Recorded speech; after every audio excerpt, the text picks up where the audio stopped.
Je vous propose une jolie parenthèse qui va nous faire rencontrer des personnes exceptionnelles de notre région Nouvelle-Aquitaine.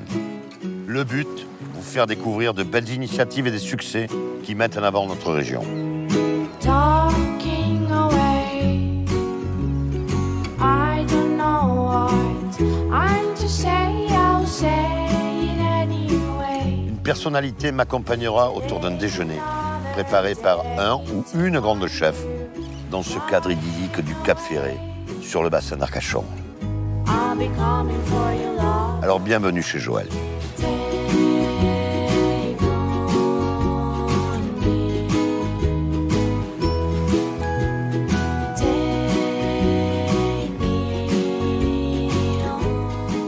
Alors bonjour Clémentine, Bonjour. Je suis ravi de te voir, pour plein de raisons.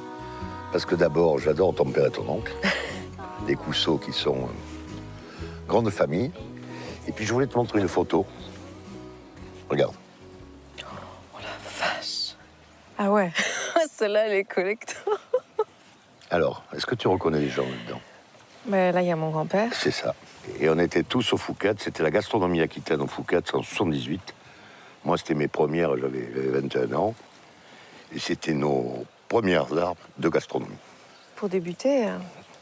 Alors, ton grand-père, vas-y, raconte-nous, parce que c'était insolite quand même. Mon grand-père, il a créé son entreprise en partant de rien, parce qu'il a été, dans un camp pendant la guerre. Il est revenu très très mal en point, mais avec l'amour de sa maman, il a repris goût à la vie et du coup, il a créé une magnifique entreprise et toute la famille a suivi. Donc il y a mon oncle, mon père, voilà, tout le monde travaille. Et l'entreprise, ça s'appelle Le Relais de la Poste à Magesque. à Magesque, qui est une des plus belles tables de France. On essaye. Voilà. Alors, qu'est-ce que tu vas nous préparer pour nous faire rêver? Alors du coup, je suis venue avec mes petites asperges des Landes. Ensuite, on a donc de la truite saumonée fumée par nos soins. Et ensuite, on va faire avec un biscuit moelleux au chanvre. Parfait, ça va bien tomber parce que le chanvre, je crois qu'on a une histoire avec le chanvre tout à l'heure.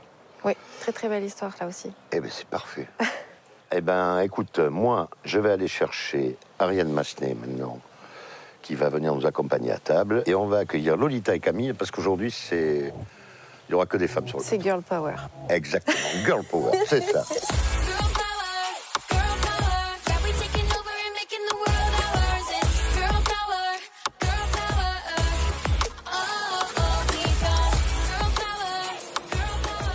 Bienvenue sur tes terres.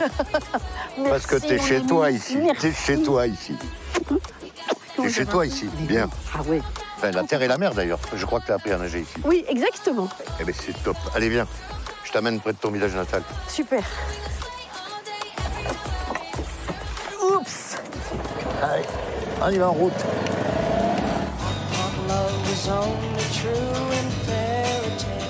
Donc, t'es contente d'être revenue dans ton coin en cette période Écoute, je suis super contente. Très longtemps que je suis pas venue à cette période de l'année. T'as vu comme c'est merveilleux? Bon, non, mais il n'y a pas mieux, hein. Il n'y a pas mieux. Le mec qui souffre ici, c'est qu'il a vraiment envie de souffrir. Hein. Ouais.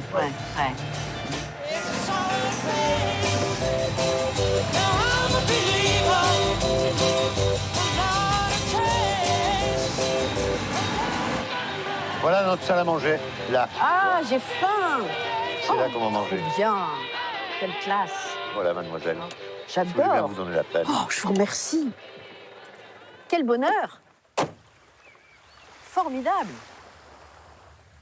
Bonjour Camille et Lolita. Bonjour. Comment ça va? Très bien, et vous? En forme? Écoutez, on vient vous rejoindre. On va d'abord voir un spécialiste du chanvre. Allez, viens, tu vas voir. Bonjour. Bonjour. Salut Vincent. Alors Bonjour. Vincent, Clémentine. Enchanté. Alors Clémentine, c'est notre chef qui va nous régaler. Ouais. Et puis je crois qu'elle a un deal avec Vincent. Un deal en parlant du chanvre. Mais c'est pour ça que j'emploie ce mot. Et alors c'est du chanvre, je précise pour les gens qui nous écoutent, c'est du chanvre comme le sisal. C'est du chanvre, ce qu'on appelle industriel, D'accord. Bon, ben vas-y, raconte-nous. Alors, qui est la même plante que le cannabis, Ouais. puisque le nom latin de chanvre, c'est cannabis, mais qui ne contient pas de substances psychoactives à l'intérieur. Et c'est une plante qui a des propriétés extraordinaire, autant au niveau de la graine que de la tige, que des principes actifs, tout. Et qu'est-ce qu'on en fait, par exemple? Alors, il y a 3 parties dans le chanvre. Il y a la tige. Dans cette tige, à l'extérieur, il y a une fibre de laquelle on fait du textile, essentiellement. Et à l'intérieur, il y a un bois blanc, un petit bois, que si on le mélange avec de la chaux ou avec de la terre crue, on en fait un béton végétal. D'accord. Donc on peut construire des maisons avec. Incroyable. Donc ça, c'est la tige. Ensuite, il y a une fleur en haut de la tige qui, si elle est fécondée, porte des graines. Et ces graines ont des propriétés nutritionnelles assez remarquables, autant au niveau des protéines, des lipides, des acides gras, des fibres. Et cette fleur, ensuite, contient des principes actifs, dont le THC, les cannabinoïdes, le THC, le CBD, tous les cannabinoïdes qu'on connaît, ou des huiles, des essences. Donc, si on les extrait, on en fait des huiles essentielles. On appelle ça des terpènes, et qui ont eux aussi des propriétés thérapeutiques, cosmétiques, enfin tout un tas d'utilisations. Donc on peut dire que c'est la plante avec laquelle on peut assouvir les 4 besoins vitaux de l'humain. C'est-à-dire on peut s'habiller, se loger, se nourrir et se soigner. Donc si tu as du cochon et du chanvre, t'es un mec heureux. Dans le cochon, tout est bon, et avec le chanvre, t'es un mec heureux. Tu peux même construire ta maison. C'est quand même extraordinaire. Ouais. Bravo. Ouais, pour les 3 Bravo, petits c'est top. cochons. Alors Clémentine, ce chanvre, comment tu le travailles? Nous, on a utilisé donc la purée de chanvre, l'huile de chanvre et la farine de chanvre. Et ensuite, on vient parsemer avec les graines de chanvre. Eh bien, on va l'écouter ça. Bon, merci et puis bravo. Hein. Mais avec plaisir. Ariane. Oh, mais je suis Bien, très on passe contente à de table. goûter ça. Oui, oui, très bien. Shine bright like a diamond. Shine bright like a diamond. Bon, Ariane, Oui. raconte-nous un peu tes attaches sur le bassin. Ah bah moi, c'est toute ma, j'allais dire, c'est toute ma vie, plus que mon enfance. En fait, mon grand-père a acheté une petite cabane, pas très loin d'ici, en 1958. Donc j'ai passé tous mes étés, enfin tous mes mois de juillet, ici depuis que je suis née. Donc c'est mes racines, qu'est-ce que tu veux que je te dise, j'y viens pas assez, mais enfin si, j'y viens toujours au moins 3 semaines, un mois l'été. Mais ouais, c'est ça, je me sens chez moi, quoi. Ouais, c'est tellement beau, c'est tellement paisible, c'est tellement magique, cet endroit. Ouais, c'est mes racines, vraiment. Bon, aujourd'hui, tu es une grande comédienne qui tourne beaucoup en théâtre. On va parler de tes programmes après, mais là maintenant, je vais te présenter Camille et Lolita. Et on va parler d'où? Toi, tu vas nous raconter ton histoire de Café Joyeux. Oui, moi je travaille au Café Joyeux. Café Joyeux, c'est la première famille de cafés-restaurants qui emploie des personnes porteuses de handicaps mentaux et cognitifs. Donc vraiment, la mission de Café Joyeux, c'est une mission d'émancipation. Il y a cette mission-là qui est très forte pour eux. Et puis pour tout le monde, c'est de se dire, on essaye de changer le regard sur le handicap en les faisant travailler dans une entreprise ordinaire avec tout ce que ça comporte comme challenge au quotidien. Et donc, nous, en travaillant avec eux et tous les convives qui passent la porte, on participe à ça. Ce qu'ils se disent, mais en fait, ils sont comme tout le monde et ils sont capables de faire comme tout le monde. Et on met en valeur les différences. Les gens apprennent à se connaître avec leurs différences. Oui, exactement. Et votre idée est venue comment? Alors l'idée, elle est venue, j'avoue, pas par moi, mais par Yann Bucaille, qui est notre fondateur en 2017. Et en fait, il avait déjà créé 10 ans auparavant une fondation qui s'appelle Émeraude Solidaire.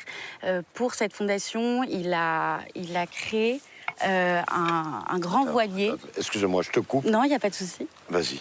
Pardon.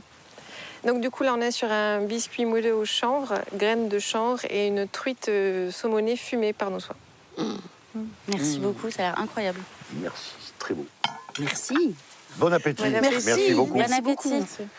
Alors, vas-y, reprends. Donc, Oui. il a créé, on était au bateau. Oui, c'est ça. Il a créé un grand voilier avec l'idée de se dire on va partir en mer avec des gens qui sont fragilisés par la vie pour plein de choses. Il y avait le handicap, certes, mais c'était aussi des personnes qui avaient vécu de lourdes dépressions ou des maladies lourdes, etc. Et l'idée, c'était de se dire on part en mer et on largue nos difficultés, nos grosses vulnérabilités. On se en retrouve mer. resocialisé, ensemble. en étant désocialisé, on se retrouve resocialisé par un groupe. Exactement. Et un but commun, c'est ça? Exactement. Et en fait, un jour, il y avait un jeune qui s'appelle Théo. Et Théo est allé voir Yann, notre fondateur, qui a plusieurs entreprises, et lui a dit moi, c'est très sympa, là, tu fais ce retour en mer, mais moi, ce que j'aimerais, c'est du travail. Est-ce que tu aurais du travail pour moi? Et Yann s'est retrouvé un peu décontenancé en disant non, je n'ai pas de travail pour toi. Et Théo s'énervait, elle dit mais moi je vais être comme tout le monde, je veux un travail comme tout le monde.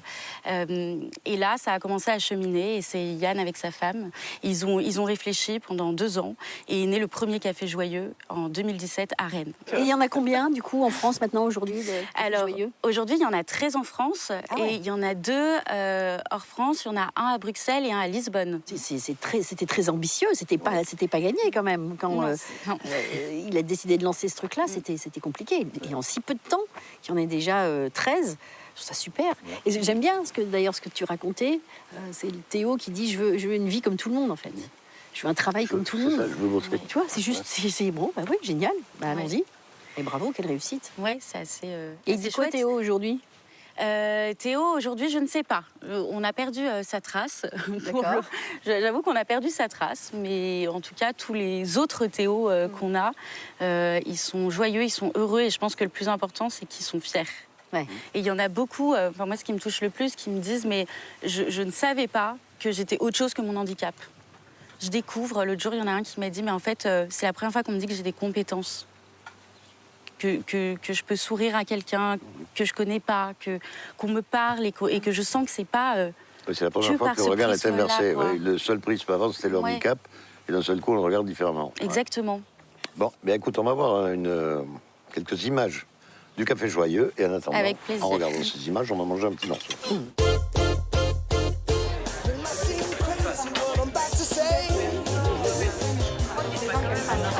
Alors, il n'y a pas de compétences prérequises. Il y en a qui ont déjà des expériences en amont, et ça, c'est très bien. On va pouvoir l'utiliser, s'appuyer aussi sur ça. Mais il y en a plein, en fait, qui n'ont aucune expérience, et ça va vraiment être leur première fois dans le monde du travail. Tristan, tiens, tu vas pouvoir envoyer ça. Et juste derrière la dame. Voilà, on fait un entretien. Ensuite, il y a toujours une journée d'essai, à la fois pour savoir si l'équipier se sent bien et savoir si nous, ça peut fonctionner. Et ensuite, il y a une période de stage. Et ensuite, si ça fonctionne, il y aura le CDI. Ah, bah super. Tout est fait maison, là. Axel, mission, un thé glacé au citron et un thé glacé hibiscus, s'il te plaît. Un de chaque. On fait le service, on fait la caisse, on fait la plonge, le ménage, débarrassage des tables, nettoyage des tables, nettoyer le plan de travail. Un peu de tout, mais un petit peu moins de plonge.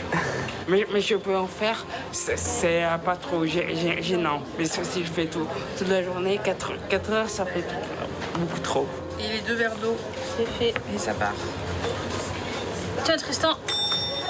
L'idée, c'est qu'ils découvrent tous les aspects pour que si à un moment il y a un après, ce qu'on leur espère aussi, eh bien, ils soient capables de prendre tous les postes. Donc ils sont extrêmement polyvalents et ils bougent beaucoup. Par contre, la réalité aussi, c'est qu'on s'adapte aux différences, donc aux différents handicaps. Et donc effectivement, selon le handicap, on ne peut pas forcément mettre à ce poste-là ou ce poste-là. Donc au lieu de faire boum boum dans les convives, peut-être on s'exprime et on dit « Excusez-moi monsieur ». Oui, ça peut se faire, ok. Et moi, mon rôle, c'est que tout le monde soit bien. C'est comme ça que je vois le rôle de manager, en fait. C'est que tout le monde puisse prendre sa place, puisse s'épanouir. L'aventure est super. Et je pense que c'est un exemple d'entreprise qui peut montrer comment ça pourrait fonctionner, ou en tout cas des outils qu'on peut mettre en place pour n'importe quelle entreprise. Voilà. Et de ne pas avoir peur, surtout, du handicap, parce que c'est rempli de richesses. Et que si chacun prenait un peu plus sa part, eh ben, ce serait fabuleux, parce qu'ils ont plein de choses à apporter. Et en fait, c'est juste normal de leur donner une place.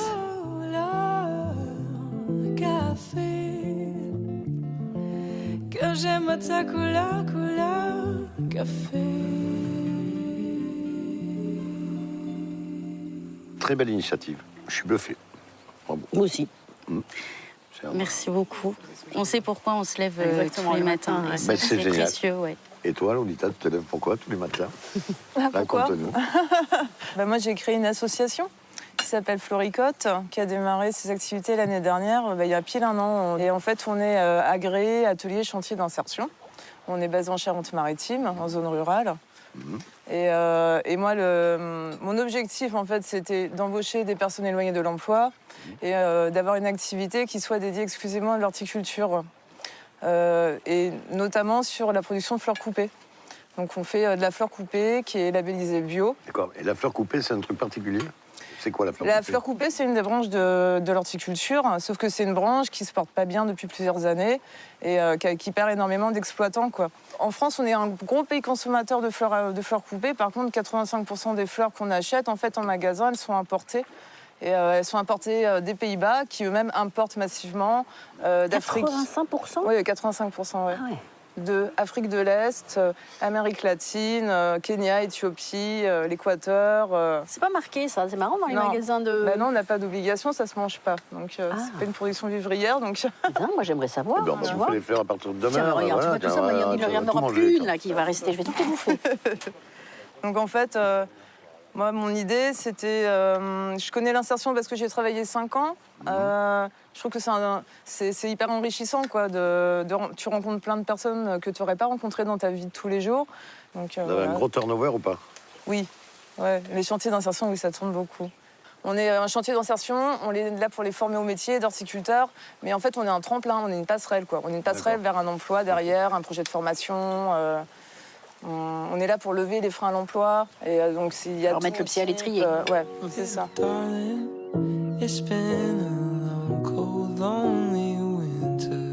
Clémentine, tu nous manques. Qu'est-ce que tu nous as préparé? C'est délicieux. Là, on est parti sur l'asperge des Landes. On Ouais. a un petit magret fumé séché par nos soins et on a des cacahuètes de la ferme d'Arrigade à Souston. Donc là, on va faire un petit saut à 12 km, mais on est toujours dans le secteur. On a des risques. Hein. Vous exportez beaucoup. Des fois, ça nous Là, arrive de nous sortir de avons- Magès, mais comme on a tous les produits, c'est vrai que c'est compliqué. C'est vrai, c'est difficile. 12 km, vous avez un visa? Comment ça se passe pour aller si loin? C'est difficile de bouger dans les Landes. C'est ça. Une fois qu'on est parqué... Bon appétit. Merci beaucoup, bon appétit. Merci beaucoup. C'est très très bon. Et toi, Lolita, c'était venu comment, cette envie Ce projet, d'aider les autres, ce côté altruiste Moi, j'ai travaillé 5 ans en insertion, en associatif. Et après, j'ai fait tout mon cursus scolaire en production végétale. Après, j'ai refait une formation adulte à Bordeaux, d'ingénieur agronome.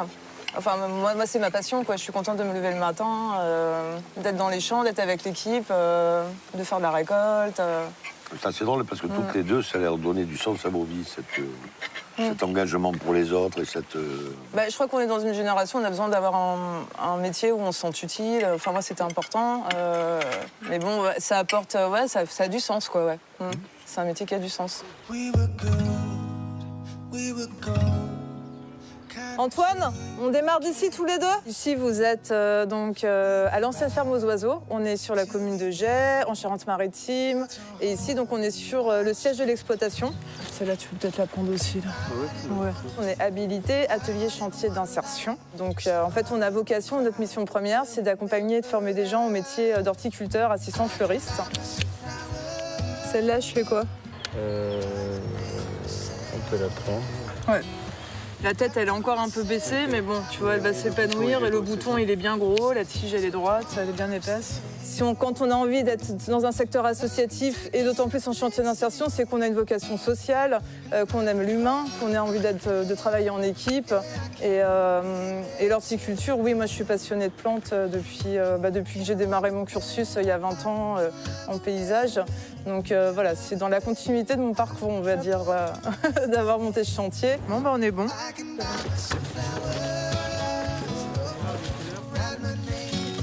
Donc là, c'est la salle de transformation. C'est là qu'on conditionne les tiges, qu'on les calibre. Et après, on prépare notre feuillage et on fait nos petits bouquets derrière. Ouais, prends-toi 9 tiges, là. Une bleue. T'en as combien, là? 7? On est 9. C'est bon? Okay. Ouais. J'aime beaucoup la mixité des publics qu'on accueille, les profils qui sont complètement diversifiés, quoi, en chantier d'insertion. Vous préparez le feuillage, là, du coup, pour... Ok. Pour moi, c'est du tout nouveau de faire des bouquets, oui. Bon, après, c'est pas bien compliqué, mais bon, c'est le temps de se mettre en main, quoi. Ok.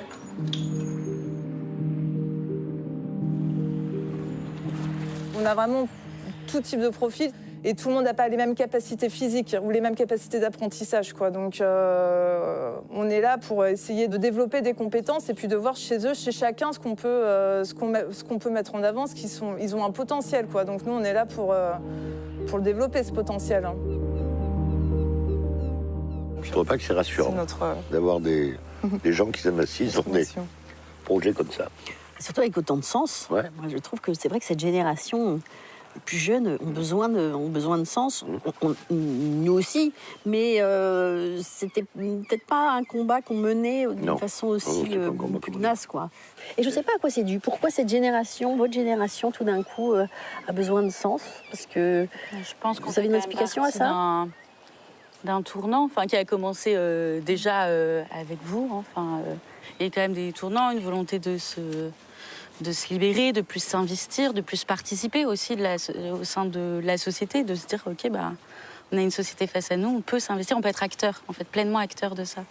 Et après, je pense que notre génération, elle fait partie, oui, d'un tournant. Il se passe beaucoup de choses. Il y a aussi, c'est une réalité, peut-être de la violence, une certaine révolution sur plein de choses, sur la vision qu'on a du monde aussi, de notre futur, etc. Et je pense que l'action s'impose à nous aujourd'hui. On doit être si vous en faites action. rien. J'ai l'impression qu'il y a quand même quelque chose de cet ordre-là. Et on le sent de plus en plus, quoi. Maintenant, Ariane, on va revenir sur toi. Oula, Donc, attention. on connaît tous l'ensemble de tes succès et de tes réussites. Pas exagéré non Mais plus. moi, je voudrais que tu nous parles de ta passion nouvelle que tu vis là actuellement, de ton avenir immédiat, de tes activités. Écoute, c'est aujourd'hui, à mon grand âge, je vis un rêve d'enfant. C'est-à-dire que quand j'étais petite, j'ai toujours voulu être comédienne. Et mes parents m'ont dit, mais non, écoute, bien le théâtre, c'est un hobby, c'est une passion, c'est une occupation, mais c'est pas un métier. Donc, je me suis dit, bon, d'accord, alors c'est pas ce que je vais faire. Et puis voilà, après 30 ans passés à la télé, tout d'un coup, on me propose de faire du théâtre. Et je me dis, si je le fais pas maintenant, je le ferai jamais. Et je me suis lancée. Et aujourd'hui, j'ai l'impression d'être à ma place. Et je suis très contente de l'avoir fait en 2 temps, en fait. Tu vois, d'avoir eu cette carrière de télé, où j'ai appris plein de choses, j'ai fait plein de métiers différents dans la télé. Et puis aujourd'hui, de recommencer tout en bas de l'échelle à être une comédienne qui apprend ses textes, qui écoute le metteur en scène, qui a le trac avant de monter sur scène, qui exulte quand les gens applaudissent à la fin de la pièce, et qui a hâte que le lendemain recommence. Ouais. Et c'est jamais la même chose. C'est comme ici. Ouais. Tu vois, c'est jamais la même chose. Le même bateau est toujours là, mais c'est jamais la même chose. Et alors, est-ce que tu peux nous parler un peu de Retour à Capri? Alors, Retour à Capri, c'est une comédie, une vraie comédie, dans la pure tradition des comédies. C'est trois copines d'enfance qui sont fâchées depuis 1 an. On ne sait pas trop pourquoi. Puis elles sont amenées à se retrouver dans un bar où elles passaient leur folle soirée depuis des années. Et là, on leur apprend qu'elles doivent faire un voyage en voiture toutes les 3 pour aller enterrer un ami commun. Et voilà, donc du coup, ces 3 copines vont vivre. C'est un espèce de road movie théâtral. Enfin voilà, donc c'est très très amusant, on s'amuse beaucoup. C'est quoi l'émotion quand on joue C'est cette espèce de sentir en fait le public. La différence. Alors moi, la télé m'a beaucoup appris pour le théâtre. C'est-à-dire que j'ai toujours fait de la télé en direct.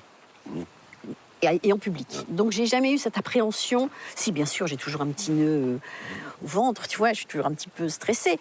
Mais j'ai jamais eu cette appréhension du public. Mais ce qui est formidable avec le théâtre, c'est que tu te retrouves... les gens sont venus te voir.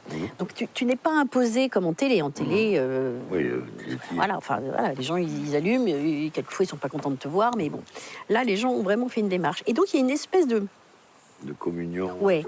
Alors, le mot communion est un peu cucu, peut-être, tu vois, mais je trouve pas d'autres mots. T'as un espèce... Tu vibres avec le public. C'est ça, c'est une vibration commune. Exactement. Et ça, c'est quand même très, très agréable. Et très, très, très exaltant, très excitant. Ouais, c'est assez exaltant. J'aime bien ce mot exaltant parce que c'est tellement le sentiment qui m'habite en ce moment.